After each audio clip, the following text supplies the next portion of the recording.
This week in the U.S., at least 2 children have died after being shot by other children. For American parents, questions of gun safety are starting to become de rigueur for potential playdates.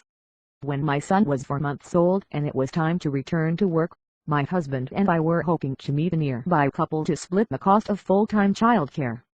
After a few fits and starts, we were finally having dinner with a nice family down the road.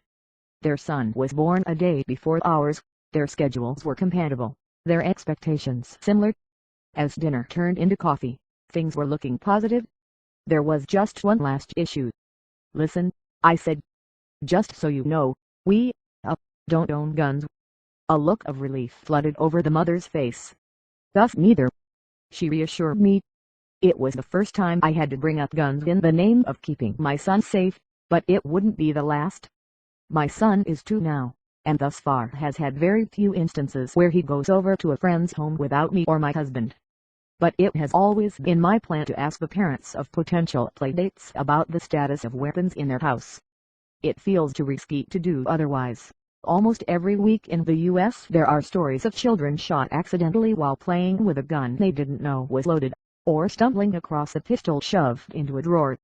Once, I brought up the gun question to a mother who offered to let my son stay at her place. It was awkward. She said no but was clearly shocked that I even had to ask. Another time, my son had been invited to a birthday party at a neighborhood home.